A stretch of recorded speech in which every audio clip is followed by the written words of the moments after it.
భక్తిహీనతను ఇహలోక సంబంధమైన దురాశను విసర్జించాలి. భక్తిహీనత అంటే ఏంటి? భక్తి లేకుండా ఈ లోకంలో కలిసిపోవడం. ఏంటండి? ఈ లోక సంబంధమైన దురాశలను విసర్జించాలంటే ఇప్పుడు మన ఆత్మీయ జీవితంలో ముందుకు వెళ్ళాలి, దేవుళ్ళు ఇంకా ముందుకు వెళ్ళాలంటే మనం ఏం చేయాలి? ఈ చూడండి, ఏంటి? భక్తిహీనత అంటే భక్తి లేకపోవటం. కాబట్టి మనం ఏం చేయాలి? భక్తి కలిగి ఉండాలి. ఎవరి యందు భయభక్తులు కలిగి ఉండాలి, భయభక్తులు కలిగి ఉండాలి. తర్వాత ఏంటి? ఇహలోక సంబంధమైన దురాశలను విసర్జించాలి. కొత్త సినిమా రిలీజ్ అయిందనుకో, ఫ్రెండ్స్ వెళ్తున్నారు కాబట్టి మనకు కూడా వెళ్ళాలని ఉంటుంది. కానీ మనం ఏం చేయాలి? విసర్జించడం అంటే అంతే కదా, వాళ్ళు వెళ్తారులే మనం వెళ్ళకూడదు అంటారు, అదే కదా అలా చెప్తా ఉన్నాడు. ఇవే ఫ్రెండ్స్ అందరూ కలిసి ముందు తాగితే వెళ్తున్నారు. పెద్దోళ్ళు అనుకుంది, పెద్దోళ్ళు అందరూ తాగుతూ ఉంటారు. ముందు తాగేద్దాం, ఎవరొకళ్ళు అనుకుంటారు కదా ముందు తాగటం మానేస్తానికి ఈ రోజు నుంచి అనేసి. పక్కన ఉన్న ఫ్రెండ్స్ ఏమంటారు? ఏ పర్లేదు, వచ్చారా, వచ్చి ఏం కాదు, ఈసారికి ఒకసారి తాగే మానేసి రేపు నుంచి తాకంటారు. అప్పుడు కూడా మనం ఏం చేయాలి? విసర్జించాలి. లేదనుకో, ఆడు ఒకసారి తాగమన్నాడు కదా, వెళ్ళిపోయానికి ఏమవుతుంది? టార్గెట్ పెట్టుకుని ఎలాగ బ్రేక్ చేసాం కదా, ఇంకా వెళ్ళిపోదాం అనేసి వాక్యం చెప్తుంది. ఎఫ్ఎస్సీలకు రాసిన పత్రిక అందులోనే తీతుకు 13 వచనం చూడండి. తీతుకు 2:13.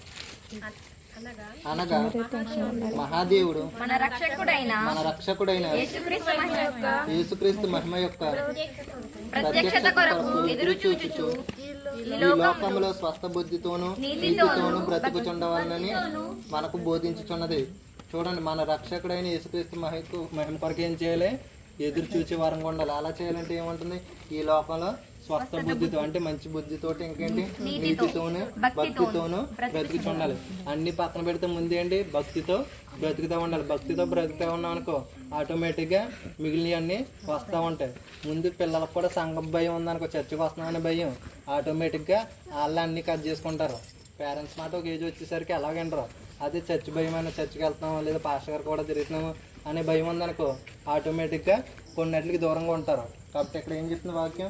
భక్తితో బ్రతుకుతూ ఉండాలంట. కాబట్టి మన పిల్లల్ని, మనం ఇంట్లో వాళ్ళందరూ కూడా దేనితో ఉండాలి? భక్తితో ఉండాలి. ఎందుకంటే వేరే మతాల వాళ్ళకి ఏముంటుంది? దేవుడు మనకేంటి? దేవుడు ఏంటి? సర్వంతరం. ఏమి ఆయన ఏం చేస్తున్నా మనకు చూస్తున్నాడు. క్రిస్టియన్స్కి ఏముంటుందంటే ఏ పని చేస్తున్నా దేవుడు చూస్తున్నాడు అన్న భయం ఉంటుంది ఏదన్నా చేయాలంటే. కాబట్టి మనం దేనితో ఉండాలి?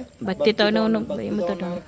ఆటోమేటిక్గా మనం కొన్ని తప్పులు చేయడం మానేస్తాము, ఆత్మీయంగా ఎదుగుతూ ఉంటాం. ఎఫ్ఎస్సీలకు రాసిన పత్రిక 4వ అధ్యాయం 22వ వచనం.